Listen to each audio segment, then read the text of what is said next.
राजधानी जयपुर के सांगानेर विधानसभा क्षेत्र मानसरोवर निवासी अजितपाल ने अपनी पत्नी ससुर पर अत्याचार कर प्रताड़ित करके घर से बेघर करके संपत्ति हड़पने के गंभीर आरोप लगाए हैं।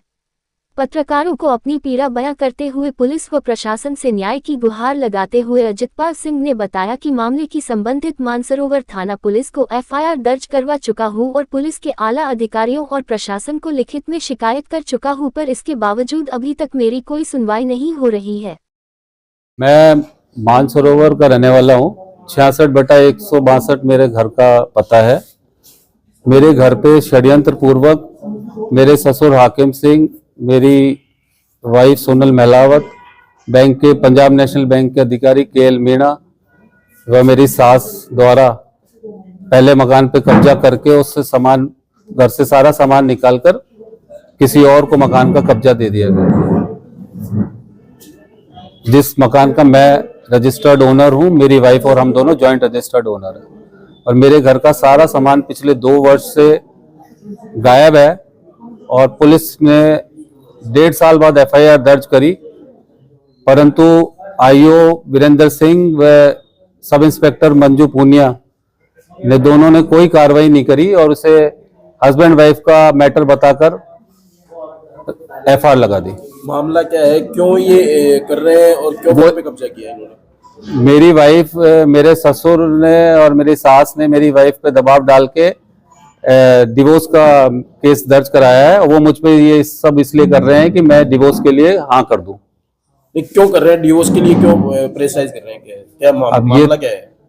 उनको कोई प्रॉपर्टी चाहिए होगी मुझसे, इसलिए कर रहे होंगे। बाकी उन्होंने डिवोर्स में ये कहा है कि मारपीट करी है, ऐसा तो कोई मारपीट का कभी लाइफ में हुआ ही नहीं है।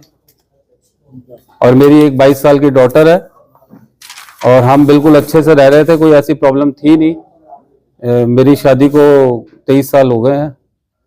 इसको लेकर आप जैसे कमिश्नर, डीजी वगैरह किसी से मुलाकात की, किसी से बात की? मैं सबसे मिल के आया, डीजी साहब से भी मिल के आया, कमिश्नर साहब से भी मिल के आया, चीफ सेक्रेटरी सुधांशु पंत से भी मिल के आया हूं मैं, और मैं होम सेक्रेटरी आनंद कुमार जी से भी मिल के आया हूँ, और कलेक्टर साहब हैं जितेंद्र कुमार सोनी, उनसे भी 2-3 बार गया उनके पास। जन सुनवाई में भी मैं गया हूँ, जिला जन सुनवाई में। और उसके अलावा मैंने पूर्व मुख्यमंत्री वसुंधरा राजे के घर पे भी लिखित में एप्लीकेशन दी है और अशोक गहलोत जी के वहाँ पे भी दी है, सचिन पायलट जी के भी। मिला है आपको? वसुंधरा राजे जी के अवेलेबल नहीं थी वो, और अशोक गहलोत सर भी अवेलेबल नहीं। कमिश्नर साहब ने क्या आश्वासन दिया आपको? कमिश्नर साहब ने तो मुझे ये कहा कि आप कलेक्टर साहब के पास चले जाओ। कलेक्टर साहब के पास मैं गया था। कलेक्टर साहब ने 2-3 बार बाद मिलने के बाद ये बोला कि यार मैं क्या करूं अगर अब पुलिस कार्रवाई नहीं कर रही। नहीं, आप कह रहे हो मानसरोवर थाना पुलिस कार्रवाई नहीं करी, उसको लेकर कमिश्नर साहब ने क्या बोला? कुछ भी नहीं बोला कमिश्नर साहब ने उसको लेकर। अब उन्होंने सिर्फ उनको मैंने लिखित में जब एप्लीकेशन में उनके डिपार्टमेंट में दिया है, एक बार मैं मिला था उनसे जब उन्होंने कलेक्टर साहब के पास जाने के लिए कह दिया था।